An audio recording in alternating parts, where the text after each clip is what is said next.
Hi bazali bamzitho, welcome to Umkosi noMagatsheni. I am uMagatsheni. Umkosi wethu wanamhlanje bazala bam is about ulwandle Mseleku. Guys, you know one thing about ulwandle, anyeke umbone atrend. You'll never hear anything about ulwandle. Ulwandle even na Instagram yakhe akaposti lutho. Size simkhohle ukuthi konje uMseleku unomntana okuthiwa ulwandle, guys. UMseleku konje unomntana okuthiwa ulwandle. But ke Ulwandle, guys, there were allegations that girlfriend kaLwandle is pregnant, and cause guys before kwavela inkulumo ezinanga, so then uLwandle waphuma wathi no, umntwana bokungasohambe afuna ukumbambisa ijazi, and at the time ugirl pregnant mina naye vele besesihlukene, so ugirl bekafuna nje ukutrenda ngegama lami.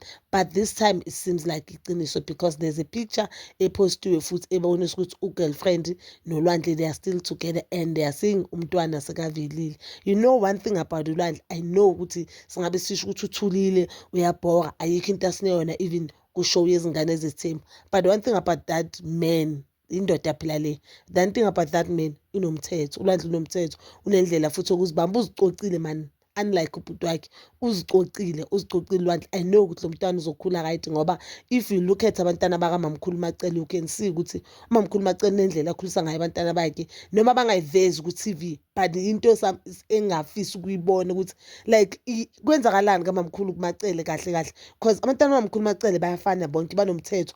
Okay, uSine ngathi uphuma endleleni, but akaSine siya-understand ukuthi ukhula kwakhe uke wahlala futhi kibo mamakhe, uke wahlala futhi nabomaKhumalo naboMayeni, understand. Azange ahlale still, ufike kuMacele vele sengathi aqinile ngoba unokuphuma abuye, so vele uye uphuma endleleni. Kodwa if ubheka ingane kaSine, uyabona nangani ukuthi ukhuliswe umama oqotho, uyayibona ukuthi ikhuliswe endlini enomthetho.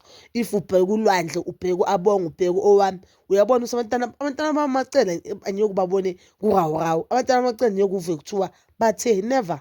And I liked even the way what discipline owami ngakhona the time baqala indaba ukuthi lo wakaMayeni uyi-favorite umnini. Ngambona that time ukuthi lo mama uneqiniso.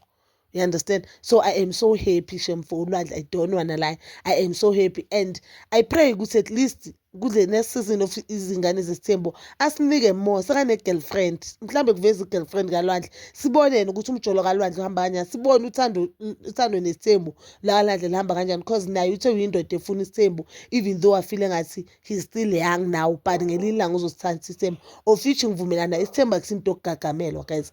Ubobheka even mandulo now abantu abathatha isithembu, angeke uthole umfana omncane sekanabafana, umfana ona-22 abompumelelo 23 sekanamakhosikazi ayi-4.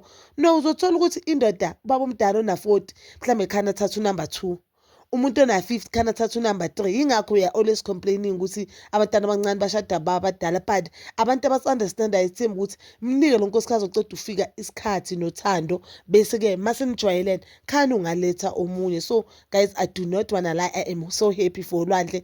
Ngiyafisa ukuthi le ndaba mhlambe zibe iqiniso, because I do know ukuthi even nomama yakhe uzoba happy for uLwandle, noMusa Mseleku uzoba happy ngale ndaba, because we know ukuthi more than anything into uMusa ayifunayo ukuthi umuzi kaMseleku ukhule, and that is what abantwana bakhe abamenzela yona, that is what abafana bakhe bayenza yona, bakhulisa isibongo sakaMseleku, which is a good thing, which is a very good thing, even kumbo babo, which is uMusa Mseleku. Bazali bami, that is all for now. Please don't forget to like, subscribe, share and hit that notification button.